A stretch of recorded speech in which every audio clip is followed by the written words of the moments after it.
Intinya itu adalah ibadah harta, termasuk umroh, termasuk haji, itu ibadah harta kan? Ibadah harta itu sebenarnya hakikatnya kita sedang meminjamkan harta kita kepada Allah. Allah pakai kalimat qarat itu artinya minjem. Coba bayangin, urusan ibadah harta Allah pakai kalimat minjem. Kenapa minjem? Itu dalam rangka untuk menguatkan hati kita bahwa segala yang kita keluarkan dalam rangka untuk berbuat baik itu sebenarnya kita pinjamkan kepada Allah. Karena Allah yang minjem, maka Allah bertanggung jawab untuk mengganti. Allah bertanggung jawab untuk ganti. Makanya Allah pakai kalimat qard. Bukan hanya bertanggung jawab mengganti, Allah malah kemudian kuatkan lagi, kami kembalikan dalam bentuk yang berlipat-lipat. Begitu. Allah janji itu. Tapi kesalahan kita biasanya selalu mengartikan dikembalikan berlipat-lipat itu dalam hal yang sama, dalam bentuk yang sama. Kalau kita minjemin duit sama Allah, nanti dikembalikannya harus duit, gak begitu? Kan Allah gak ngasih di situ. Dikembalikan dalam berlipat-lipat itu harus berupa harta yang sama. Sehingga kita kadang, ini kalau saya sedekah 1.000 nanti baliknya 10.000.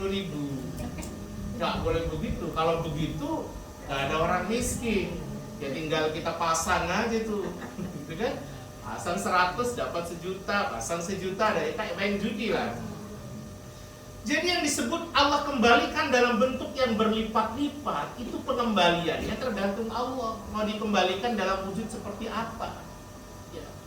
Bisa jadi dikembalikan dalam wujud anak salih. Nggak ada harganya anak salih. Ada harganya anak salih? Ada harganya anak salih? Berapa duitnya? Kalau ada nominalnya gitu. Kalau harganya ada sih, berharga anak salih. Ada nominalnya anak salih? Nggak ada. Nggak ada. Jadi cuma yang dirahmati Allah, semua akan Allah ganti, semua akan Allah kembalikan, tapi jangan menuntut harus duit gitu ya, harus duit. Sehingga kadang kita kecewa. Mau sedekah 1 juta, kepinginnya nanti balik 10. Udah dihitung-hitung, itu secara matematis dihitung sudah. Kembalinya nanti 10 juta. Ditungguin setahun juga balik-balik. 2 tahun nggak balik, akhirnya kecewa. Padahal dia sudah menikmati banyak kembalian dari Allah. Apa kembaliannya? Sehatnya. Kan dia tak pernah minta. Iya kan? Dikasih oleh Allah istri yang salihah. Nggak ada nominal itu. Anak yang salih. Kemudian keluarga yang adem ayem, sabar dalam menghadapi ujian, itu luar biasa. Saya selalu bilang begini, apakah semua yang kita nikmati hari ini kita minta sama Allah? Kan enggak. Ngomong tadi malam pas tidur juga kita gak minta untuk dihidupkan lagi kok sama Allah. Allah kasih hidup. Ada yang tadi malam minta, ya Allah besok hidupkan lagi. Jangan-jangan juga tidur di bawah handphonenya. Iya kan? Jadi kita nggak minta sama Allah itu. Bahwa tadi malam itu nggak minta, tapi Allah yang nggak minta saja Allah kasih, apalagi kan prinsip gitu. Yang nggak minta saja Allah kasih, apalagi yang minta. Maka jangan putus asa dengan rahmat Allah, jangan putus asa dengan janji Allah, bahwa Allah kalau sudah kandung janji di dalam Al-Quran pasti Allah tepati. Ini yang bisa saya sampaikan. Sudah lebih, Bu. Ada pertanyaan? Oh, syukur tidak ada. Betul, syukur ada. Ibu. Ini di luar tema. Nggih. Ini di luar, Bu. Asal jangan Saya ini hidup seperti di ujung tanduk. hidup seperti di ujung. Apa maksudnya hidup seperti di ujung tanduk? Lingkungan saya ini orang Nasrani.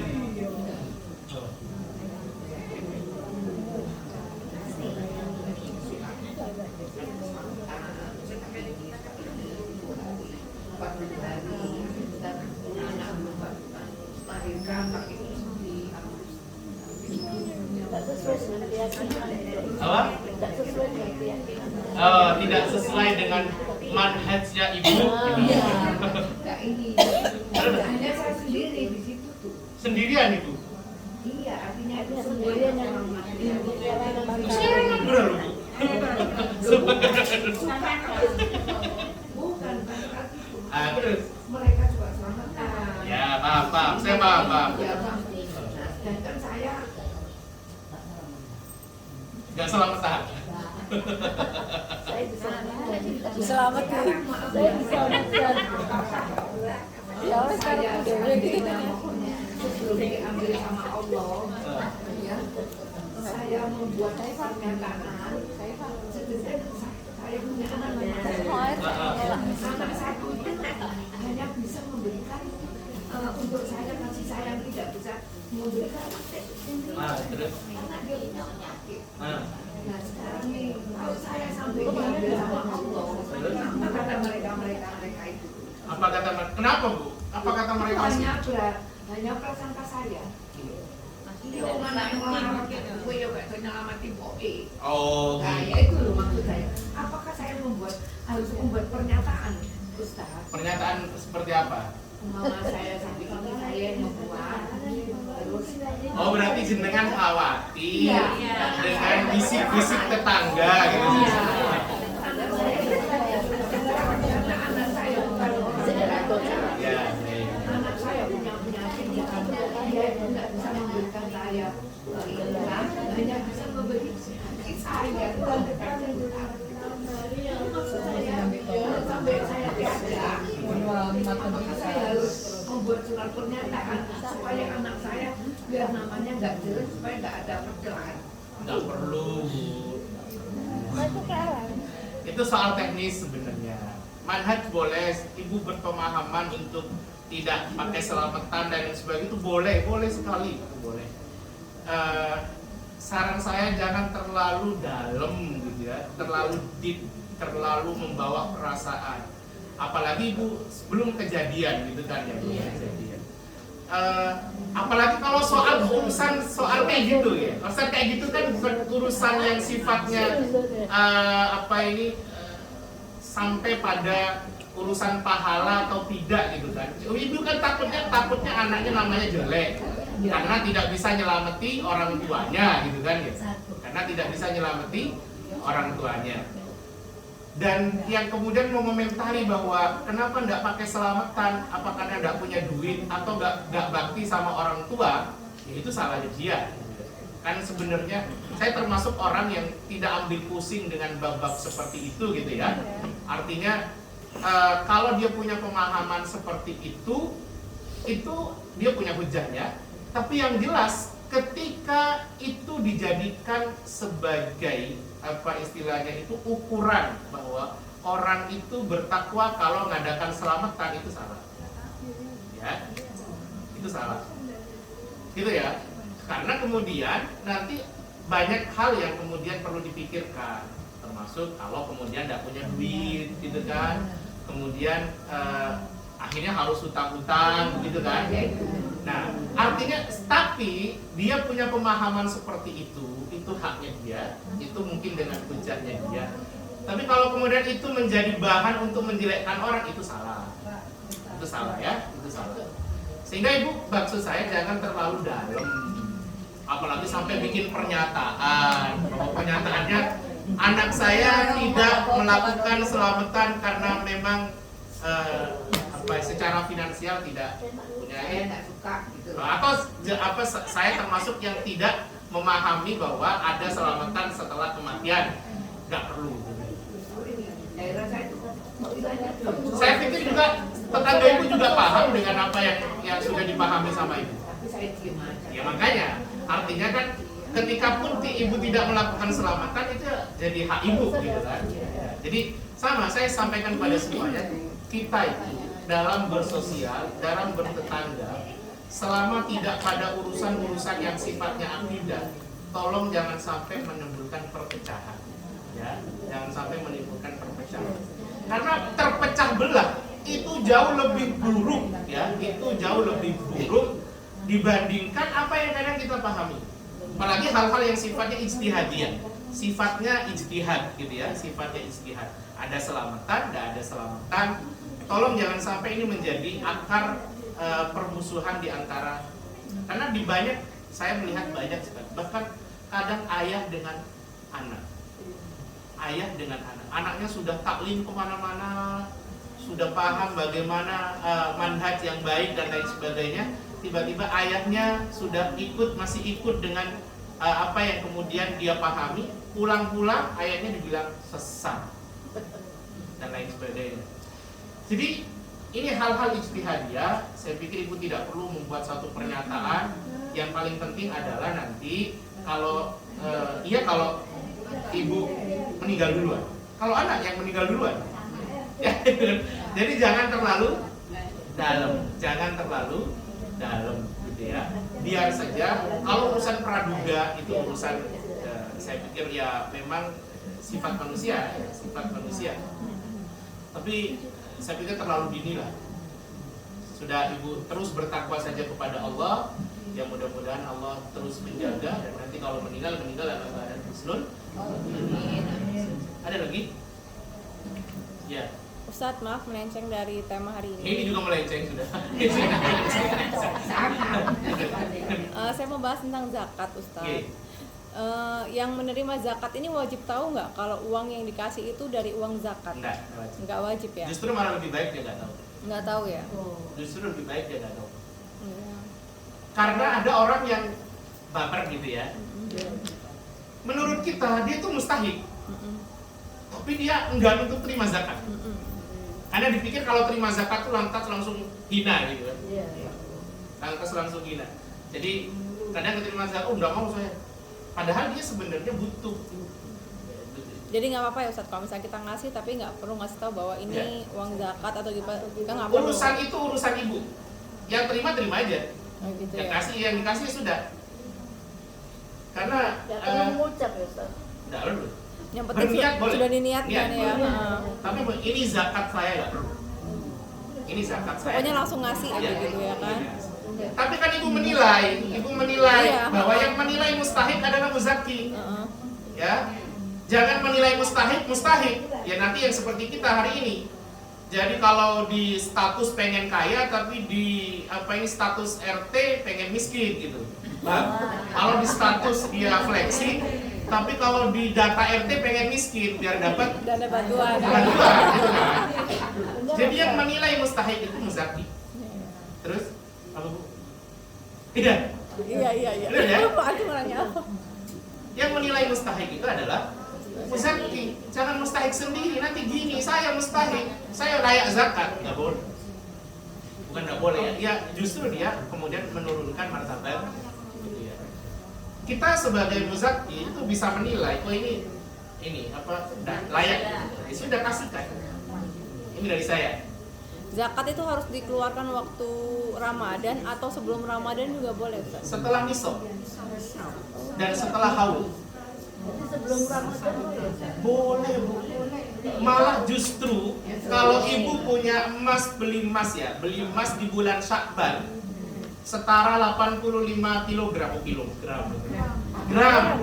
85 gram sudah nisab, maka wajib zakatnya di bulan Syakban, jangan nunggu Ramadan. Malah dosa kalau di Ramadan dikeluarkan. Jadi Ramadan itu untuk zakat fitrah, tapi zakat mal itu tidak selalu di Ramadan. Kalau ibu haulnya adalah bulan Syakban, tidak boleh menunggu sampai Ramadan, harus Syakban dikeluarkan. Tapi kalau sebelum 1 tahun itu sudah dikeluarkan? Ya boleh aja. Boleh. Boleh. Sama belum? Mempercepat zakat sunnah. Boleh kan Iya. Ustaz? Mempercepat zakat sunnah. Melambatkan haram. Ya. tapi perhitungannya gimana Ustaz? Jadi hitung aja. Isopnya berapa? 85 gram. Emas. Setara berapa sekarang? Kalau sekarang ngeri harganya. 85 itu berapa ya? 2 juta lebih. Kalau dulu sih 85 juta. 2 juta sekarang Ustaz. Sekarang 2.400.000, 2.500.000. ibu paling paham loh orang segitu. Artinya itu ya. Jadi kalau kita ngasih ke orang, jangan bilang. Jangan bilang. Oke. Jangan bilang. Ya kalaupun dibilang ya apa? Kan gunanya bilang apa? Katanya ada yang mengatakan bahwa kalau orang tuh harus tahu, kata dia kalau ini tuh zakat. Lo lihat kan di ibu, bukan di mustahik. Mustahik hanya menikmati. Apa? Katanya harus ditahu. Ijab kabul itu adalah ketika ibu dengan nitipkan zakat ibu ke amil. Ibu nitipkan ke amil. Kalau ibu langsung ke mustahik ya niatnya di ibu saja. Saya berniat untuk mengeluarkan zakat. Selesai. Kalau ibu ke amil, ya. Ke amil kan amil itu kan berarti tidak langsung. Ya ada perantara di situ. Iya. Nah itu kamil.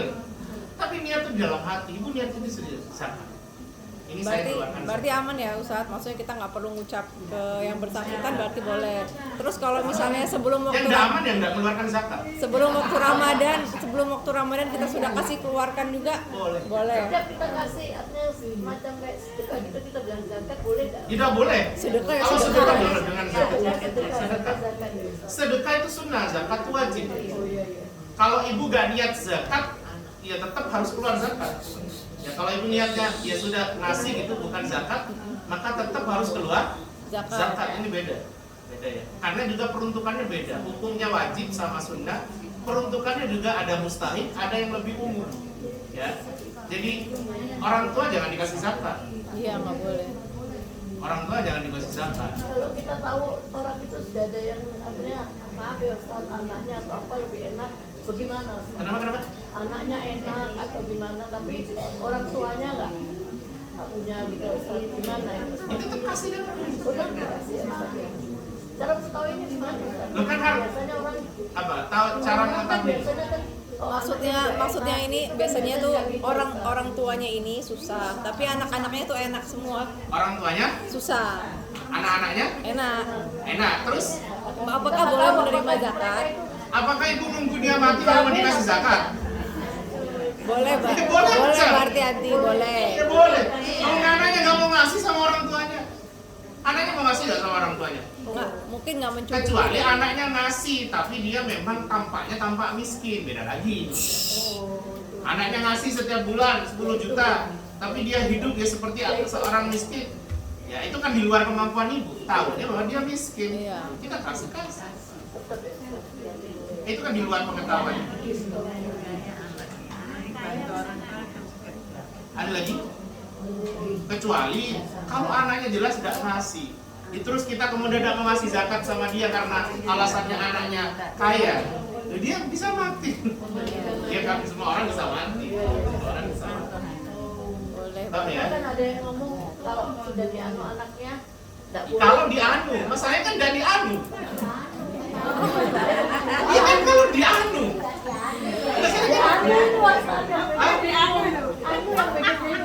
Loh, ya kalau dianu itu kan kalau dikafil sama anaknya membiayai. Masalahnya dalam pandangan ibu, anaknya tidak membiayai. Boleh. Intinya boleh ya Ustaz ya. Boleh. Itu ya. Berarti ini banyak ahli zakat ini ya. Amin. Gitu, ada lagi? Cukup ya? Udah mau zuhur juga ya. Baik, kita akhiri dengan bersama-sama bermunajat kepada Allah Subhanahu wa taala. Allahumma rabbana zalamna anfusana wa illam taghfir lana wa tarhamna lanakunanna minal khasirin. La ilaha illa anta subhanaka inna kunna minadh dhalimin. Allahumma ij'alna wa awladana wa ahlana wa azwajana wa dhurriyyatina wa talamidana wa mashayikhana min ahli al-birri wa ahli al-khair. ولا تجعلنا وإياهم من أهل الشر والضيق واجعلنا وإياهم من أهل القرآن وأهل الإيمان. اللهم إنا نسألك حسن الخاتمة ونعوذ بك من سوء الخاتمة. اللهم إنك عفو تحب العفو فاعف عنا. اللهم يا ربنا اغفر لنا واغفر ذنوب والدينا وارحمهم كما ربونا صغارا. ربنا آتنا في الدنيا حسنة وفي الآخرة حسنة وقنا عذاب النار وادخلنا الجنة مع الأبرار يا عزيز يا غفار يا رب العالمين. وصلى الله على سيدنا وحبيبنا وقرة أعيننا محمد وعلى آله وصحبه أجمعين والحمد لله رب العالمين. سبحانك اللهم وبحمدك أشهد أن لا إله إلا أنت أستغفرك وأتوب إليك. Mohon maaf apabila ada kesalahan. Assalamualaikum warahmatullahi wabarakatuh.